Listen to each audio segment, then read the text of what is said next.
Okay, நாங்கள் இப்போது மோன்றாகலை காணாமல் நஷ்ட வித்தியாசத்துக்கு முன்பாக இந்த தொடர்பினை ஏற்படுத்திக்கும்.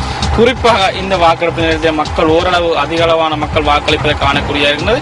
இன்றைய தினம் நான் குறிப்பாக பல வாக்கெடுப்பு நிலையங்களில் பயணித்திருந்தோம். இன்று காலை 7 மணி முதல் 8 மணி வரையான காணப்போதில் அதிக அளவான வாக்காளர்கள் வாக்களித்ததை காணக்கூடிய இருந்தாலும் இந்த இடைப்பட்ட காலப்பகுதியில் 10 மணி வரையான காலப்பகுதியில் ஓரளவு வாக்களிப்பு வீதம் வீழ்ச்சி அடைந்தால் தற்போது இந்த வாக்கெடுப்பு நிலையத்தில் அதிகளவான மக்கள் ஓரளவு வாக்களித்துக் கொண்டிருப்பதை காணக்கூடிய இருக்கிறது. குறிப்பாக வெயிலுடன் கூடிய ஒரு காலநிலை இருந்த பொழுதும் அதனை பொருட்படுத்தாது வாக்களிப்பதற்கு மக்கள் வருவதை காணக்கூடிய இருக்கிறது.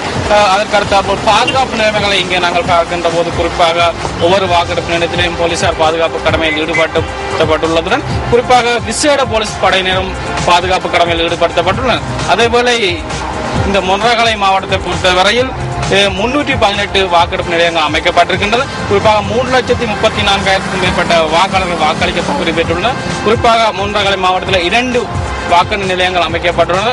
குறிப்பாக மொன்றாகலை மாவட்ட செயலகத்திலே வாக்கு நிலையத்திலே பாதுகாப்பு நிலைமை பலப்படுத்தப்பட்டுள்ளது. நாங்கள் சற்று முன்னர் நேரடியாக சென்று பார்த்திருந்தோம். குறிப்பாக தேர்தல் கண்காணிப்பு கடமைகளில் ஈடுபடும் நிறுவனங்கள் தங்களுடைய அமோக கண்காணிப்பு நடவடிக்கைகளில் ஈடுபட்டுக் கொண்டிருப்பதையும் அவர்கள் அடிக்கடி வாக்கெடுப்பு நிலையங்களுக்கு வந்து போவதையும் காணக்கூடிய இருக்கின்றது.